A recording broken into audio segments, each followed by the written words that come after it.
to all of panel, and thank you, the Analytics India team, for hosting us here today.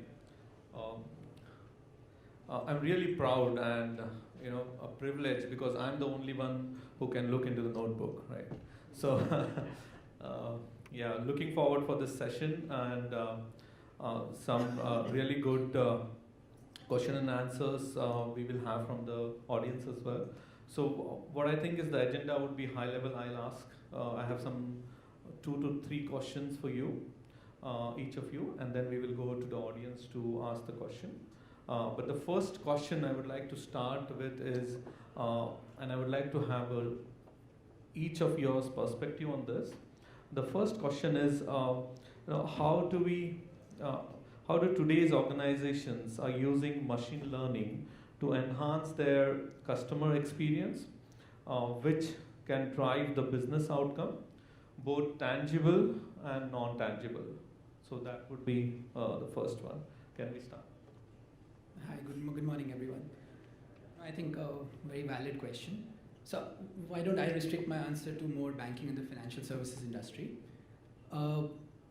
But we're actually, if you look at a bank or a financial services industry, it's a very process-heavy, very data-heavy organization. So there's a wide application of such techniques that we're seeing today. I think some of these were discussed. At the very basic level, there's a lot of work that's going on in front and back office automation. Now, all of you must be customers of some bank. You must be frustrated with how long certain things take, how long a simple credit card application takes. Now, the painful process that we have to go through is we have to check and ensure each and every one of you, your names against tons and tons of databases. One typo, one spelling mistake can make that process invalidated, and that could result in billions of dollars of fines for organizations. So we actually have armies of makers, checkers, and approvers. Somebody's typing it in, somebody's checking that, and somebody's approving that. Wherever you have humans, there are a lot of questions. These things keep going back and front. So there's a tremendous amount of investment that's happening in automating that process. There is obviously a cost angle, and there's a huge client benefit angle there as well. So that's one very simple area. The next area which would resonate with all of you is again around personalization and contextual offerings. Tons of examples, but if I had to pick a few, and you should try this, I mean, what you should do is you should take 2 laptops and your own laptop and let's say your partner's laptop and log into your bank's site. Typically what will happen is we know who's logging in, we have the cookies there. We know what products you have and therefore what products other people like you have. The offers that you see on the website will be slightly different for you than what your wife sees, and that is the contextual personalization that's already happening. Equally, wherever location services are enabled on your on your smartphone, if you enter a mall, we will send you an SMS telling you in this mall you'll get an offer on our credit card if you go to this shop, that shop, that shop. So it's really contextual, it's near real time, it's very actionable. So, and we're seeing benefits both to the customers and in the uptake rates at our end. Other examples, moving down, more sophisticated, is in risk analysis, whether it's risk management, whether it's fraud analysis.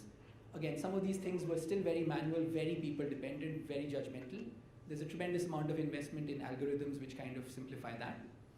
And the last element from a financial services perspective is these are all internal process simplifications which help the client. But we're all actively now exploring how can we use the client's data themselves to give them intelligent insights to run their business better. So I look after the commercial banking segment, which is essentially business entities, small, medium enterprises to large local corporates. These are typically companies which will have presence in 2 or 3 countries. We are able to look into their financials and tell them, listen, you have surplus funds sitting here and there. If this is the structure you follow, you could save this much money. Based on past patterns, these are the kind of investments and these are the kind of payments that have to go out. This account might be insufficiently funded. Plan for that. You could even take that one step further where you're looking at an industry-wide trend. Others in your industry are doing this. You might benefit by doing that. And that is really the next level value add. That's where true stickiness will come in. And that's kind of the spectrum where we as financial services are looking at from an analytics perspective. All right, does this work? Can you hear me? All right. So I come from a background as a technology, as a data platform provider. So maybe I'll give a couple of examples of our customers who have had successful implementations on using predictive analytics modeling and leveraging ML, right, to get tangible customer experience kind of outcomes. So the first example I would give was actually from the transportation sector. So I'm trying to choose sectors which will not overlap with them. So the transportation sector, so the New South Wales Transport Network, basically, right? They recently embarked on this project, and they did it in a very, probably it was a 3-month outcome, and this is very unheard of in these kind of projects, but they actually did this in a very, very fast manner. And what they did was, so New South Wales, they have 5 different transport systems across trains, across ferries, and across land, buses, and stuff like that. So a very simple problem they had was they absolutely had no visibility about the number of people using the transport network today, but the more importantly was how many people are going to use it tomorrow, right? And how am I going to correlate factors such as seasonality, weather, I don't know, tourists, a lot of other factors, the road conditions, so stuff like that. And they actually decided to do a very unique approach, and I'll go on a little bit about that later, is they built the right data platform up front, right? They decided that they wanted to get as many data sources as possible across, and you heard from Shelley's presentation earlier, that try to get data sources across structured, semi-structured, and unstructured all together to get a real, to get real value out of machine learning algorithms. So they actually managed to get that platform right. Then they built an algorithm based on neural networks, I think. And they got that, they had a 3-phase approach. First phase of the data platform was a couple of weeks. Second phase, 3 to 4 weeks. Third phase, 6 to 8 weeks. And they really got time to value within 1 to 3, within a month, where they started delivering some value back. And the tangible value they got out of that was every 5 minutes they get an update into how their transport network is looking today from a number of passengers perspective, but more importantly how it will look tomorrow. And they get that update every 5 minutes. And that was a very tangible business outcome that the director of the Transport New South Wales actually came out and said, this has changed their game in terms of their visibility into their own operations and being able to plan the right resources for their passengers tomorrow. So that was a very good, tangible example in the transport sector. Another example was another customer of ours. I think everyone will be familiar with Deliveroo, which is the food delivery app. I'm very familiar with it on weekends. And so they actually managed to improve their algorithms around the ability to match riders to food delivery points. Again, by taking the same approach as the transport system took, they went for a data platform that was the right data platform, and not just a data platform, but an ecosystem. It's always about choosing the right ecosystem around that, and architecting that for the future, and then building the data models on top of that. And they really shortened the amount of time and how their riders got to their customers, taking into account, again, weather data, traffic data, and all these data sets come from diverse sources. So being able to do that in one place, and they also managed to reduce their delivery times or make it more accurate over the last few months or so. So these were 2 examples from 2 different sectors of transport and food delivery. Yeah. Thank you. Thank you. Thanks. Some fantastic examples. I would say we at the company at Coca-Cola, we are catching up. We are not there. We are not that great in terms of using artificial intelligence and machine learning, but we are catching up. Everyone uses your products, so it's fine. But I love the way you frame the question non-tangible and tangible, because what happens is that what can be very tangible for me sitting as the head of analytics can be very non-tangible for a marketing leader, saying, what the hell, how did I use it? What do I do about it? And I'll give you an example of how did we transform from a non-tangible to a tangible business outcome. So, I mean, something which is very famous and everybody's aware of, social media analytics, right? So we at Coke, we have actually around 40 centers where we have a full-fledged, what we call as communication interaction center hub. So the job which these guys do is basically just mine the social media data and tell us, what is happening in the market in terms of our brand, in terms of our competition brand. We use that information, we use machine learning, we create a lot of, algorithms to say that, we can predict, what would be the, equity or health of your brand going forward every month. And that was amazing work, appreciated by everyone. But then a lot of leaders came back and said, okay, then what do I do?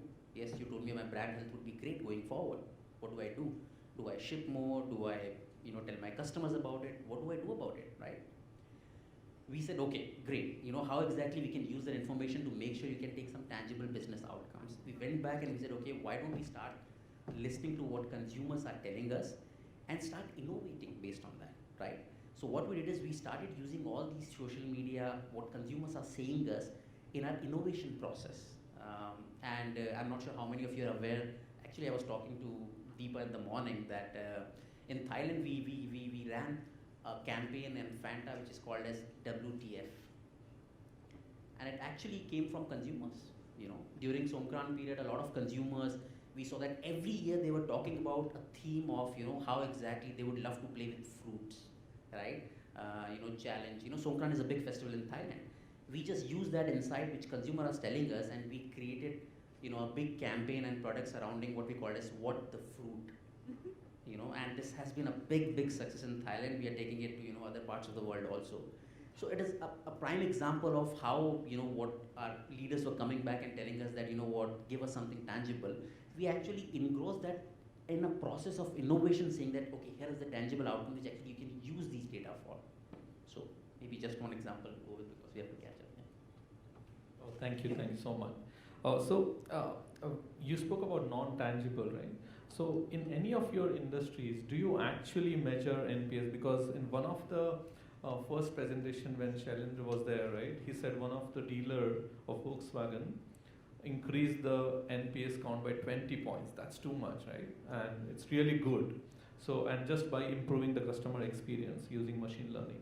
So do you, in your organizations, do you see it is growing now that NPS is becoming, you know, more of a KPI for the analytics or the marketing team?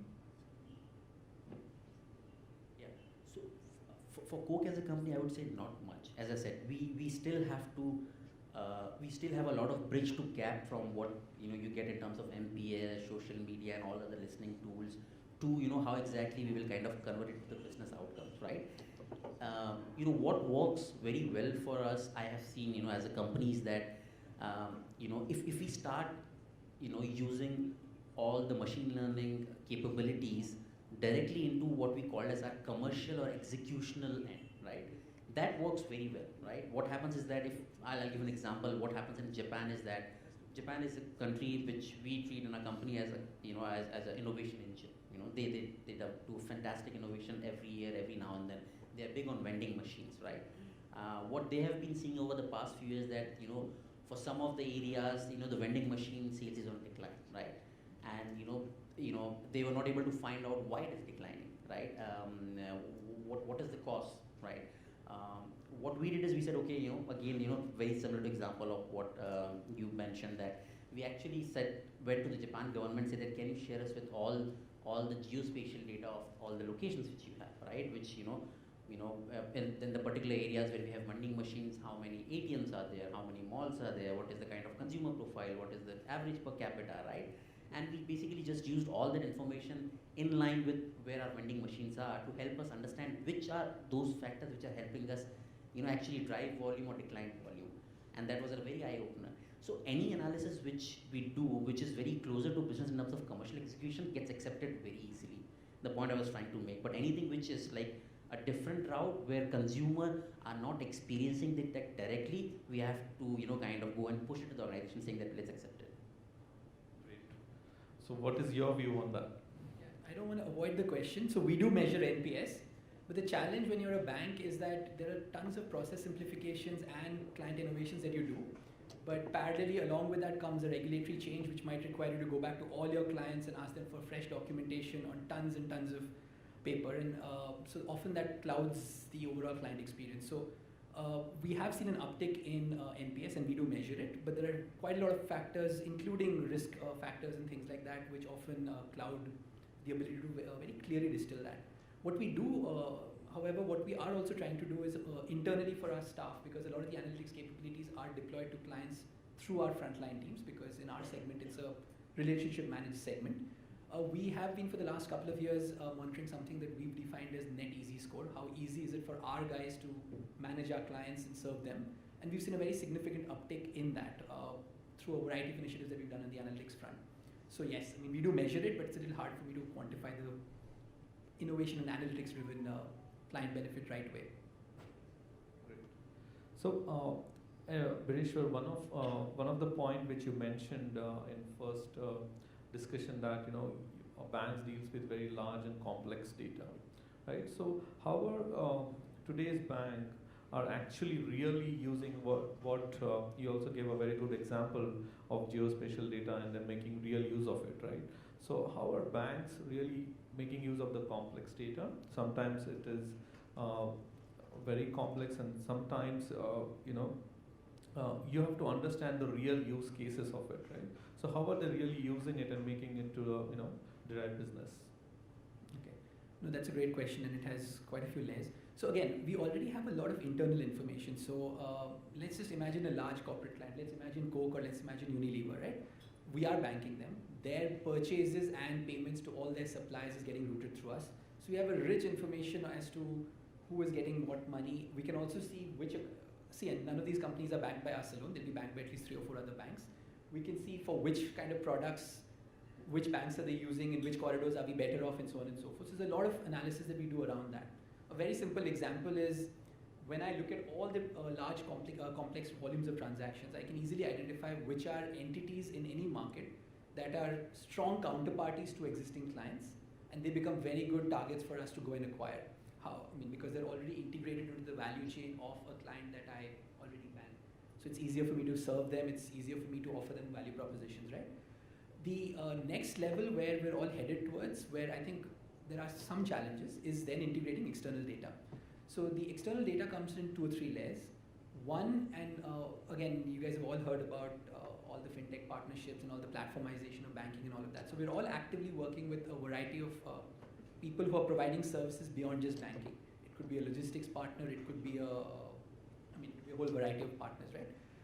So there's a lot of data that's coming from there. So to give you examples, we are working with people who provide ERP services to companies, right? So you have SAP was in the room, so all of those people are there. All the data that's flowing through the entire accounting of the firm, we have access to some of that data, and there's a lot of insights that we're deriving from that. Second level is also around logistics, right? So when somebody is shipping goods, at what stage is the good? Has it left the port? Because we release payments to our people at various stages depending on where the goods have reached. Getting that information for both simplification of the payment process as well as preventing fraud. The client said he's sending these goods to market X, but is he actually using the money and sending it to market Y? And sometimes those markets are illegal markets. It could be sending it to Iran, which will incur a sanction. So you have to monitor all of that, and we're actually using data to do that. The third lens is, again, where we've seen a lot of advances on the retail side, not yet on the corporate side, but incorporating third-party data to do credit decisioning, right? Bulk of banks' credit decisioning today is based on historical financial statements. So I am looking at as an individual, your previous income statements and tax records to take a future call on your credit worthiness.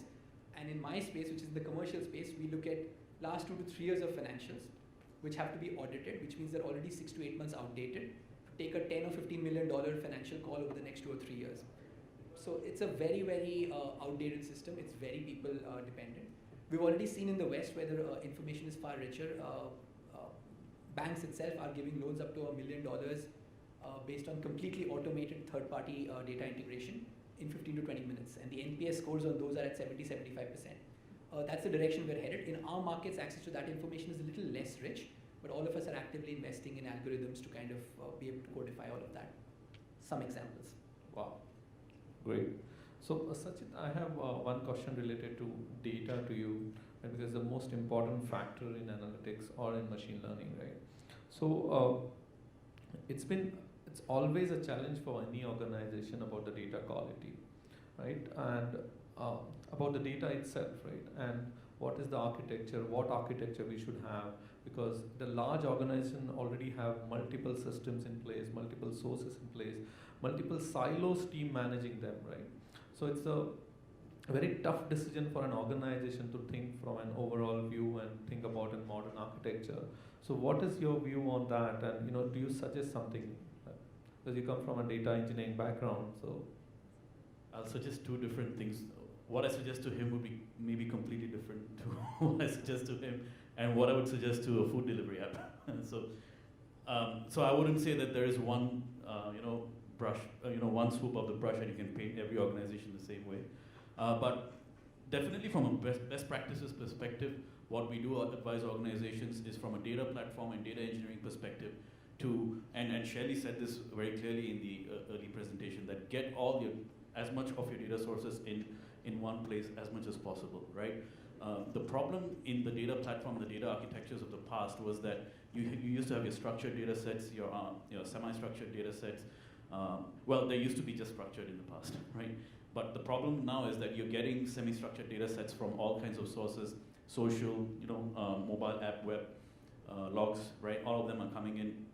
You need, when they started coming in, a lot of customers, a lot of our users started looking at Hadoop as that golden answer, right? So then you had these structured warehouses, you have Hadoop, and then you have another place where you're landing unstructured data with videos. And so, and all of these decisions have been taken in most organizations in a siloed basis as well.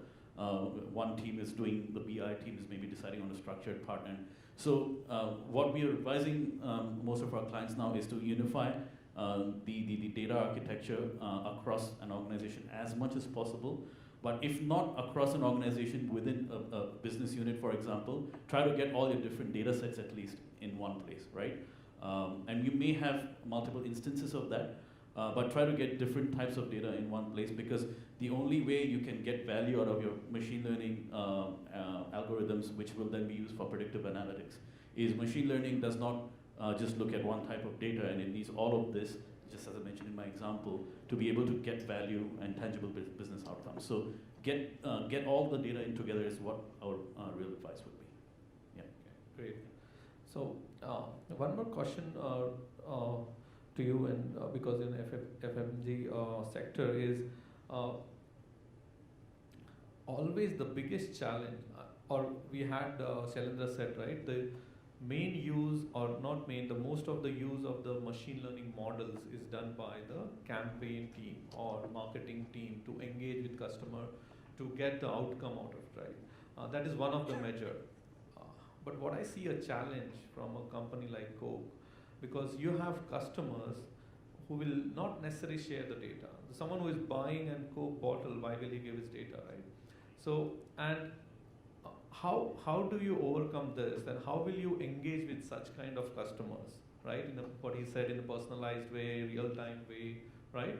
Are your organizations at least moving towards it, and what are the use cases to get all those data? Great question, actually, and that's definitely a challenge. So it has two parts of answer to it. One is what do we do about it, right? So in industry, in FMCG, a lot of FMCG companies, basically make a lot of decisions on what they call as a usage and attitude study, right? It's basically a study which we do in a traditional way, where we go to consumers and ask them all the W's. What have we consumed? Why have we consumed? With whom? And all that, right? Historically, we have been doing it mostly in a very traditional way, where you reach out to them, you go market like Philippines, you reach out to 5,000 respondents, you spend entire 4 days with them, and you spend 21 million, right? Now what has happened is that we have started investing a lot in new tools and technologies. We have started saying that why don't we get into, because the mobile penetration is high, why don't we get into what we call as in the moment diaries, right? So rather than going every day at the end of the day and asking them, okay, tell me what did you consume in the morning 8 a.m. and he says morning 8 a.m. We just give you apps to work with, and every time you have consumed something, you just put it down, right? So use technologies to your advantage, right? And then tell us throughout the 7 days, how has been your experience for consuming beverages and and food, right? And every time you feel like taking a picture, please take a picture and send it to us, right? Imagine if you do that across 5,000 respondents, across 7 days, across, this is basically a huge amount of data. We're talking about some, 200,000 occasions, right? With image, which pictures, right? Then we think that, we have the accurate and right data, but how do we kind of go and analyze it, right? That is where we partner with a lot of agencies who can do image recognition analytics, who can do, in the moment, analysis, and that is where we see the value. That's part one. Part two is, as you're saying, is, we also have to, right, we are a franchisee model company, right? So we sell concentrate to our bottlers, and then bottlers actually manufactures and sell it to our consumers, right? So we also don't sit on a top of a lot of data that how our bottlers are selling it to our retailers and wholesalers. That's definitely a challenge. For example, let's say in Thailand, we had big challenges in dealing with a company like 7-Eleven, right? 7-Eleven is growing, huge, and it is basically poised to be a future of Thailand, but we are struggling with them, right, over the past 2 years. So the other way to handle is that, whenever you are doing, your strategic business planning, or call it as annual business planning or long range planning, you start involving these customers with you, saying that, let's do it together, right? Let's see in it that, okay, there is some bit of profit in it for me, but there is a lot about you also. How can I help you push these categories to consumers? Because I can make money, you can make money. So the other way to collect data from them is that, engage them very early in your journey. That is where you can get access to that data. You want to say something? No, I do want to say something, because something that I think it's a big challenge, right? So all of us in this room, we all value data, and the more data we have, the better decisions we can all make, right? How do you incentivize people to do this? I think it's a matter of time before all of us as individual consumers realize the power of our data. At this time, we just fairly freely share it. And in my mind, it's very similar to on our smartphones, literally every app asks for location services. We probably switch it on for just a handful of apps like Deliveroo or the food delivery services. And we do that because or the Uber and Olas and all of that, right? Because it's convenient for us to do that. And I see private data literally going down the same path, where we will choose where we share what data with based on what we get in return. And if some companies are offering convenience, others will have to either offer superior pricing. Because I have more information, I can take better decisions, and therefore something goes down. Or it will be something else. It could be even a coupon or something. So I know that a lot of colleagues from the insurance industry here. So in Singapore, I know many of the insurance companies are offering a $5 voucher or a voucher per month if you're sharing your smartphone data with, or your smartwatch fitness app data with you, right? So that is extremely rich data. Right now, all they have is health, do you smoke or not smoke, and an actuarial data of who dies when, right, and how many health diseases happen. Now they're gonna get real-time, day-on-day heartbeat, health, all of those details, and for $5 in return. So I think over time, we will have to figure out how we incentivize people, because we see value in the data. People will want to protect that. So, do you see a challenge here? Like, for example, now, today, organizations are realizing the importance of having the data, right? And you are trying to collect the data in a more, trying to get it in a structured way, right? And then something like GDPR compliance will come in place, right? So you spend a lot of money, efforts to collect the data, and then you will be restricted to use it, right? So what is the strategy, or do you think that's a bigger challenge we want to cater in future, or what is your view on that? I think it's linked to what I was just saying, because again, there is GDPR, but there's also things like PSD2 and things like that, which are actively pushing open banking in our space. So essentially in Europe, now any app which if it wants to, if the client consents, the bank is obligated to share financial data with that app. That app could be any app, right? So again, and why will the client do that? They'll do that again when they're seeing a benefit. So I think again, purely from a financial services perspective, right now you're going to a bank, but in the future, your bank can become very invisible to you, right? The bank is hidden in the background when you're making a payment on Grab or Deliveroo or Amazon. It could be anybody providing that financial service. So we have to invisibly sneak ourselves into those user journeys which are happening. And so I actually see regulations both as a challenge but also as an opportunity, where unless you're offering the client something which is distinct, and unless you're able to use that data to offer them something distinct, they won't really share it with you, right? So and I really come back to this. If with that higher data, I am able to give you a decision faster or cheaper or for a higher amount, you will share it with me. Otherwise, you will not. One interesting example on the regulation aspect, right? So some regulators are now starting to embrace having a dual regime, right? And we are seeing a lot of that in MAS in Singapore, where with the fintech startups, or with even digital divisions within your banks, for example, they would give them a little more leeway to be able to explore how much more they can do with their data, of course, with the consumer's permissions. But they're giving the sandbox for you guys to play with, while being having the regulations more strictly adhered to on the traditional side of the banking, right? So we see some of the futuristic regulators even looking at stuff like that. Yeah. Just to add on it, lovely points. I would say, another angle from which I look at it, which a lot of industry players have done, is that all of us have to partner, right? We'll have to partner together. That is what a lot of other, kind of part of the world has been doing it, right? The Unilevers, the Cokes, the Procter & Gambles, and Western Europe, they have started partnering together, saying that how do we define, how much of data we can democratize, right? So that tomorrow someone doesn't come and put a regulation saying that you can use it, you cannot use it, right? So all of us have to partner to create that thing. Perfect. I think that's a good angle.